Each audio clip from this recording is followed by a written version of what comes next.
Okay, it's probably better that I videotape this rather than try to take a bunch of pictures and explain. So let's take a look at it. All right, nice big long run from the other end of the house for the down pipes and the return line, but comes down into the first sump with my skimmer and the roller mat. Where have you been all my life? You know, should have bought one of those 10 years ago. Do not disappoint yourself. Get one. Okay, so it comes into the sump, overflows out of the sump down into a 75-gallon tank. And I'm telling you, it's just a tank I had laying around, so I decided to use it kind of as a refugium to house some live rock. But everything's flowing, working pretty good. This here is what overflows into my brute can, and we can talk about that in a minute, you know. But if we go underneath here, got my return pumps. This is the main return pump that goes upstairs. Probably overdid it a little bit. It's actually running at about 55%, and it's got really good flow. But if you look in the back, there's the 75, bunch of live rock in it, you know. Yeah, just a bunch of live rock. Sits on egg crate. It's got a like little mag 950 that came with it, and it sits on a spray bar that goes all the way around the corners. And if you see, the flow's pretty high in it because I'm using a gyre in it that I had laying around, something I stopped using a long time ago, but you know, really kicks the flow up in there. There's going to be very little detritus build up in there. I mean, probably next to none. The max spec's only running at 50%. I mean, I could really crank that sucker up if I wanted to, but you know, it's running pretty good. And these are all the pipes. These are the two pipes from the turf scrubber spilled down into the top. These are plexiglass lids to keep the moisture in. I use bulkheads in the lids, you know, for all the down and drain pipes, which is, you know, it was a lot of work. I'm telling you, this was really tedious to pull off. These two here are actually for overflows for a 40 breeder I have on the other side over here. It's not tied in yet, but the plumbing's ready for it. And then, you know, we spill out of the 75 down into this 29-gallon tank, which is another tank I had just sitting around. Yeah, and that's it. There's the pickups for the pumps with little downturns on them. I had to keep this water level kind of high to keep it, you know, level with the pumps, so if a power outage ever happened, the pumps didn't have to prime or suck anything up. You know, they would come back on. And it doesn't look like it, but it holds all the water. When the power goes off, the water level comes up to about here. You know, so I have plenty of space. You know, so it holds all the residual water that comes down if the power goes off, you know. And then up here, you know, it's got a little float valve for the ATO, and that runs up here to my ATO container, and more or less it's gravity. I fill it by turning the valve on. This also has a float valve in it in case I forget. That way I never forget. If I forget, it'll stop, because I've done that before. So I put a float valve in here. So every couple days I'll fill this up, and then when it starts getting low enough, I'll just fill it up again. This is my DIY turf scrubber. Very effective. I mean, it looks crude. I know it's crude, but you know, it is what it is. It just works really good. You can see, you know, the lighting down inside, and I already have algae growing on it. I mean, the tank has only been running for, I don't know, a week and a half now. Water's been flowing, and I already have algae growing on it. Skimmer's already showing some foam. You know, so there we go. This is my water. So here we have 2 valves right here, and this is my brute can. That overflow I showed you from the sump earlier comes right into the top of the brute can right here, and it actually, you know, comes down, drips in here, goes out this little overflow right here on the side of the can, and back into the system. So it's actually plumbed into the system. And when I need to do a water change, this is circulating. This circulates the water in there. There's actually a mag 18 inside the can, and it's all plumbed up. I turn the circulation off, turn this on, and it empties that can out right into my plumbing, right into my house plumbing. Out it goes. Out it goes. So when it drains all the way out, shut it off, turn the circulation pump on. Then I come over here, this valve on the side will fill it up with fresh RO.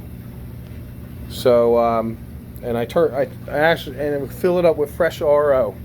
Once it's filled up, I shut it off from the system, you know, turn the valves, isolate it from the system, and right here, take this cap off right here with my funnel. 14 scoops of salt, 14 level scoops of salt goes down in here, goes right into the can, mix for 24 hours, come out the next day, test the salinity to make sure it matches. If it matches, just turn the valves on and bang. It's all right back in the system. There you go. Just turn some valves, dump some salt, test some water, water change done.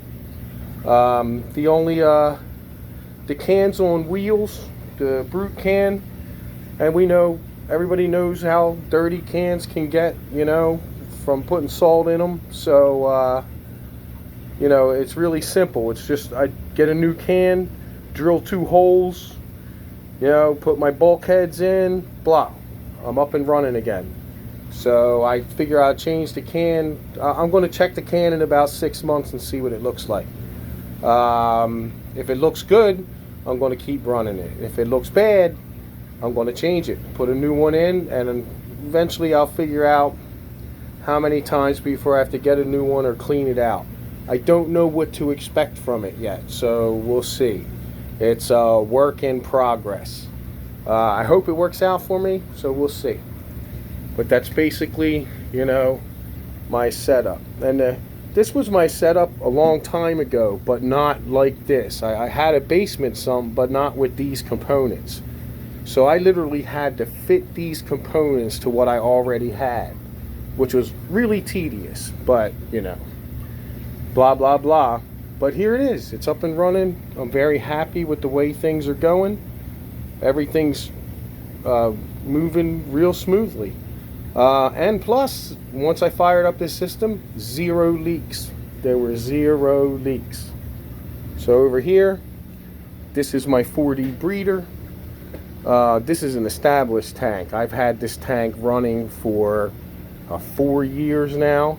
I mean, this tank has everything in it. It's got pods, it's got brittle stars, it's got the ones that look like mini serpent stars and the little white brittle stars. It's got spaghetti worms, peanut worms. I mean, this tank has everything in it.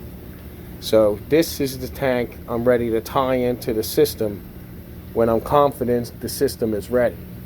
But I'm actually pretty confident the system is ready because I already have algae growth in the turf scrubber.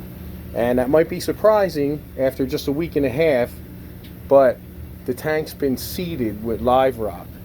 So, you know, once I'm able to tie this into the system, I'll be able to take all that electrical crap out, take the sump out, you know, I'll just be able to just, you know, get rid of all that stuff.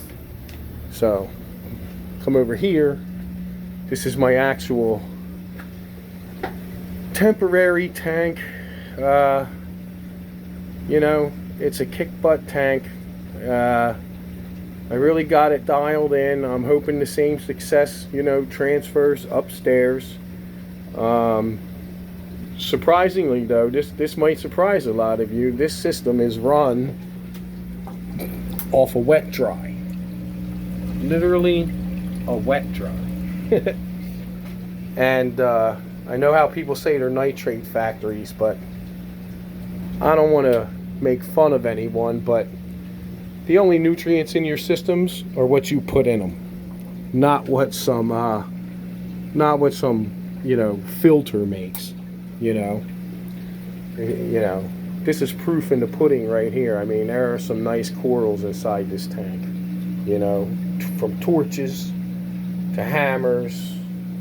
You know, GSP, SPS, some acro, couple pieces of acro. So, you know, Arcos, acros, whatever you want to call them. But, you know, there you go. That's what, this is the tank I'm hoping will be taken down in a couple months, you know. What I'm going to do is break off big chunks of these colonies and move them to my new system upstairs. And when I say chunks, I'm going to bust whole chunks off and to put up in my tank upstairs, and then go from there.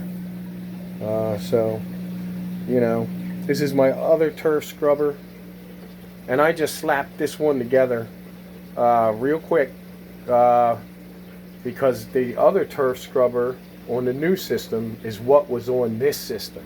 So I slapped this one together real fast and moved the screen from that one to this one and put a new screen on the other one. So that's basically my little setup down here. And loving the basement sump though, you know, and it's even quiet. These lights here, I have been through dozens and dozens, not end dozens, but I've been through dozens of lights. But these things from Expressions Ltd for algae turf scrubbers, I'm telling you, second to none. Second to none. I mean, you come over here, you can see some of the lights I've tried. I've tried this one. I've tried this one. I've tried fluorescent grow bulbs. I've tried incandescent grow bulbs. I tried LED grow bulbs. I've tried Aki, the Amazon ones that everybody says to use. I've tried them. But I'm telling you, nothing worked better than the Expression LTD lights. So this is my setup. I figured this was easier than taking a bunch of pictures. So, you know, have a nice day.